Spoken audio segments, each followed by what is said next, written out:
কোরআন কারীমের সূরা আরাফ আয়াত নম্বর 175 176 এই আয়াতগুলিতে প্রাচীন যুগের একজন লোকের কথা উদাহরণসহ বর্ণনা করা হয়েছে আমাদের উপদেশের জন্য। এই আয়াতের শানে নজুলে তিনটি ঘটনার দিকে ইঙ্গিত করা হয়েছে, তার মধ্যে এটি বেশি প্রসিদ্ধ এবং শক্তিশালী মত। সেটি হচ্ছে যে বনি ইসরাইল ইসলামের পরে 1400 বছর আগের পূর্বে ঈসা আলাইহিস সালামের জামানে অথবা মুসা আলাইহিস সালামের জামানে, মুসা আলাইহিস সালামের জামানের ঘটনা আসলে। একজন লোক ছিল যার নাম ছিল বালআম বিন বাউরা। আমাদের দেশের ওয়াইজ বক্তারা শুদ্ধ বলতে জানে না, অনেকে বালাম বিন বাউর বলে, বাউরা শব্দটি রয়েছে। বালআম সেই লোকটির নাম ছিল। এই লোকটির তাওরাত সম্পর্কে যথেষ্ট জ্ঞান ছিল, মানে সে একজন বিজ্ঞ আলেম ছিল সেই যুগের। জি, আর সেই ব্যক্তি বেশ আমলওয়ালা লোক ছিল, এক সময় ভালো মানুষ ছিল, কিন্তু হঠাৎ করে সে বিভ্রান্তির শিকার হয়ে গেল, পাপে জড়িয়ে গেল।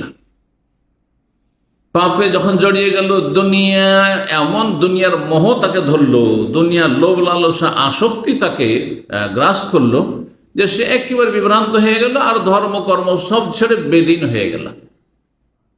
তার কথা আল্লাহ রাব্বুল আলামিন উপদেশ বর্ণনা করেছেন যে প্রতিটি যুগে এরকম মানুষ কিছু আছে, কিন্তু অনেক মানুষ এমন আছে যে যারা একসময় অনেক ভালো মানুষ ছিল, ছোট থেকে ভালো পরিবারের ছেলে, বাপ মা ভালো, হ্যাঁ, আত্মীয় স্বজন ভালো, বংশ ভালো, খুব ধার্মিক ছিল আর খুব ভালো কাজ করেছে, কিন্তু এক সময় দুনিয়ার বিভিন্ন ব্যবসা বাণিজ্য বা দুনিয়ার স্বার্থে এমন হয়ে গেছে যে দুনিয়াকে কামড়ে ধরেছে, দুনিয়ার দিকে ঝুঁকে পড়েছে, যার ফলে শয়তান তাকে শিকার করে নিয়েছে।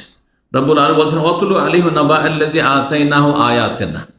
হে নবী মুহাম্মদ সাল্লাল্লাহু আলাইহি ওয়াসাল্লাম, তুমি তোমার সাহাবায়ে কেরামদেরকে, সাথী সঙ্গীদেরকে পড়ে শোনাও ওই ব্যক্তির কাহিনী, নাবাউল্লাযী আতাইনা, ওয়াতলু আলাইহিম নাবা আল্লাযী আতাইনা আয়াতিনা। আমি তাকে আমার আয়াত দিয়েছিলাম, তাওরাতের আয়াত, তাওরাতের বিধিবিধান তাকে দিয়েছিলাম, তাওরাতের জ্ঞান দিয়েছিলাম। ফানসালাখা মিনহা, কিন্তু সে আমল করতে করে সেখান থেকে সে তাওরাতের বিধিবিধান ছুঁড়ে ফেলে বেআমল হয়ে গেল, পাপে জড়িয়ে গেল। ফাতওয়াহু শাইতান, মানুষ যখন পাপে জড়িয়ে যায় তখন শয়তান তার ভক্ত হয়ে যায় আর শয়তান তাকেও ভক্ত বানিয়ে, শয়তানের সঙ্গী হয়ে গেল। ফাতওয়াহু শাইতান, শয়তান তার অনুসরণ করলো, তার পিছে লেগে গেল, শয়তান তার পিছু করলো। ফাকানা মিনাল গাবিন, সুতরাং সে পথভ্রষ্ট হয়ে পড়ল, পথভ্রষ্ট হয়ে পড়ল। ভালো মানুষ, দিনের জ্ঞান ছিল, তাওরাতের জ্ঞান ছিল আর ভালো আমল করত, কিন্তু সেই ব্যক্তি যখন দিন থেকে বেআমল হয়ে গেল, শয়তান তার সাথে সবসময় সঙ্গী হয়ে গেল আর তারপরে তাকে পথভ্রষ্ট করে ফেলল। আল্লাহ বলছেন ওয়ালাউ শে না লারাফা নাহু, আমি যদি চাইতাম তো তাকে এই তাওরাতের বিধিবিধান দিয়ে যদি আমল করত, সে তাওরাত মোতাবেক, আল্লাহর দিন মোতাবেক, তাকে আমি সম্মানিত করতাম, উন্নীত করতাম, সম্মানিত করতাম। আল্লাহর কিতাব দিয়ে আল্লাহ মানুষকে সম্মানিত করেন, কিছু মানুষকে সম্মানিত করেন, কিছু মানুষকে লাঞ্ছিত করেন। এ মর্মে একটি হাদিস রয়েছে, সহিহ বুখারীর হাদিস রয়েছে, রাসূলুল্লাহ সাল্লাল্লাহু আলাইহি ওয়াসাল্লাম বলছেন ইন্নাল্লাহ ইয়ারফাউ বিহাযাল কিতাবে আকওয়ামান, সহিহ মুসলিমে রয়েছে, ইন্নাল্লাহ ইয়ারফাউ বিহাযাল কিতাবে আকওয়ামান, আল্লাহ রাব্বুল এই কিতাব কোরআনে কারীম দ্বারা বহু জাতি, আকওয়াম কওমের বহু বচন, বহু জাতিকে, বহু বংশকে যুগে যুগে কি করেছেন, ইয়ারফাউ সম্মানিত করেছেন, উপরে উঠিয়েছে। ছিল ডোমের ছেলে, মেথরের ছেলে, ছুতারের ছেলে, হ্যাঁ, চাষির ছেলে, মূর্খ ছিল, অশিক্ষিত ছিল, পল্লীগ্রামে বসবাস করত, মরুভূমিতে আপনার ইয়েতে আপনার বকরি চড়াতো, জি হ্যাঁ, এইরকম ছিল।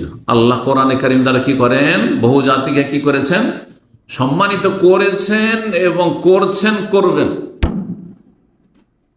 আমাকে আপনাকে আল্লাহ যে সম্মানিত করেছেন যে আমি আপনি দিনের উপর আমল করি, জান্নাতের পথে আছি, সহি আকীদায় আছি, সহি আমলে আছি, আল্লাহ যেন এর উপর আমাদের সকলকে টিকিয়ে রাখেন, এটা আল্লাহর পক্ষে সম্মান না?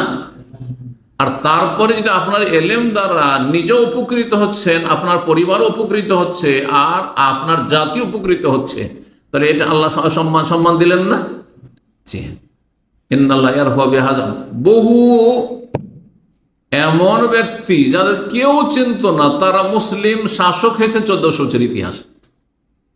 দুনিয়ার ক্ষেত্রে সম্মান, দিনের ক্ষেত্রে তো সম্মান আছে, আলেম ওলামাদের সম্মান, আইম্মা কেরামদের সম্মান। আপনি সারা পৃথিবীর যেখানকারই মানুষ হন না কেন, যে কোনো ভাষাভাষী হন না কেন, আইম্মা মুহাদ্দিসিন ফুকাহাদেরকে চিনছেন না? চিনছেন না? আবু হানিফাকে চিনছেন, শাফিকে চিনছেন, মালিককে চিনছেন, আহমদকে চিনছেন, ইমাম বুখারী, মুসলিম, আবু দাউদ, নাসাই, তিরমিজি, ইবনে মাজাহ সব চিনছেন আপনি। হ্যাঁ, অথচ কোথাকার আপনি বলতে পারবেন না হয়তো যে কোথায় বাড়ি তাদের ছিল, নামটা ভালো করে ঠিক করে হয়তো বলতে পারবেন না, কিন্তু নাম আসলেই আপনি নিজে বলেন অথবা আপনার সামনে তার নাম উচ্চারণ করে রাহেমাহুল্লাহ, রহমতুল্লাহ আলাইহি বলছেন আপনি। আল্লাহ কিভাবে সম্মানিত করেছেন, কিভাবে সম্মানিত করেছেন। কোরআন দ্বারা বহু জাতিকে আল্লাহ সম্মানিত করেছেন, করছেন, করবেন। ওয়াযাউ বিহি আখারিন, আর বহু জাতিকে আল্লাহ লাঞ্ছিত করেছেন, করছেন আর করবেন। যারা কোরআনের বাস্তবায়ন করবে, জীবনে কোরআনের জ্ঞান অর্জন করবে, আমল করে সেদিকে আহ্বান করবে, সেই রকমের পরিবার গঠন করবে, আল্লাহ তাদেরকে সম্মানিত করবেন, করেছেন। আর যারা কোরআন শিখলো না, আমলও করলো না, তার আল্লাহ কি সম্বোধন করে তাও জানলো না, হুকুম হাকামও জানলো না, বিধি নিষেধও জানলো না, আর কোরআনের খাদেমের দলে সামিল হলো না, কোরআনের বাস্তবায়ন করলো না, কোরআনী জীবন নিজেও গড়লো না, নিজের পরিবারকে কোরআনের আলোকে গড়লো না, ছেলে মেয়েদেরকে কোরআনের আলোকে মানুষ করলো না, এদেরকে আল্লাহ লাঞ্ছিত করেছেন যুগে যুগে, আর করবেন আর করছেন। কোরআনের প্রতি যারা ঈমান না নিয়ে এসছে আল্লাহ লাঞ্ছিত করেননি?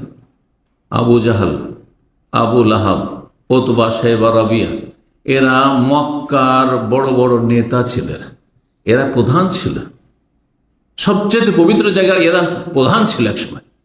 জি, ইবনে উবাই মুনাফিক, জাহান্নামের সবচেয়ে নিম্ন স্তরে যার স্থান আল্লাহ করেছেন, সে মদিনার একজন নেতৃস্থানীয় ব্যক্তি ছিল। নবী সাল্লাল্লাহু আলাইহি সাল্লামের আগমনের পূর্বে মদিনাবাসী আওস খাজরা সবাই একমত হয়েছিল যে একে রাজমুকুট আমরা পরাবো, এ আমাদের রাজা হবে, এ আমাদের নেতা হবে মদিনার প্রধান। এরা সাধারণ ঘরের মানুষ ছিল না, সাধারণ শ্রেণীর মানুষ ছিল না, এরা নেতৃস্থানীয় ব্যক্তি ছিল। এদের নাম একজন কেউ ভালোবাসার সাথে নিচ্ছে, দুনিয়ায় কেউ একজন ভালোবাসার সাথে নিচ্ছে। কিভাবে লাঞ্ছিত করেছেন, দুনিয়াতেও লাঞ্ছিত করেছেন এবং আখিরাতেও আল্লাহ লাঞ্ছিত করবেন, এবং এই যে বারজাখী জীবনে আছে আল্লাহ তাদেরকে লাঞ্ছিত করেছেন, আযাব নাযিল হইতেই আছে, শাস্তি হইতেই আছে। ওয়াযাউ বিহি আখারিন।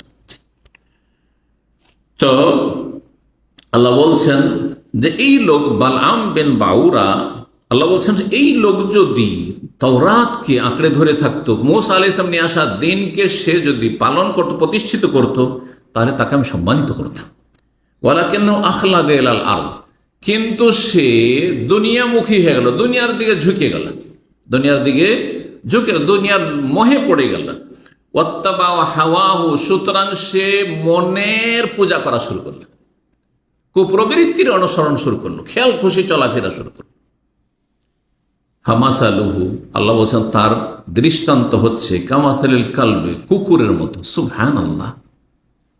যে একজন তাওরাতের জ্ঞানী, সেই যুগের আলেম যে বেআমল, ভালো করে শুনে রাখেন, আজকের ওই সব আলেম আর হাফেজ কারীদেরকে বলছি, যারা আমল করেন না, যাদের ফরজ ঠিক নেই, যারা কোরআন মুখস্থ করে ভুলে গেছেন।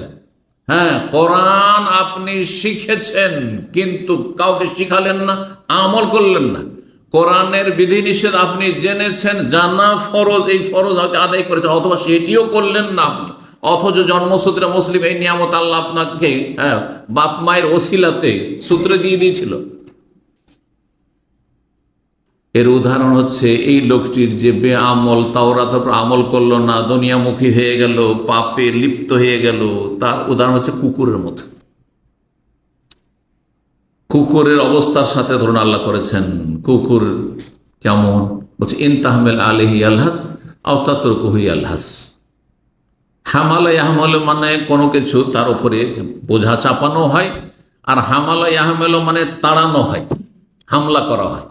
বলেন বাংলাতে হামলা করা, অমুক উমরা হামলা করেছে, শব্দটি কিন্তু আরবি শব্দ। এই হামালা ইয়াহমালু থেকে হামলা করা, আক্রমণ করা।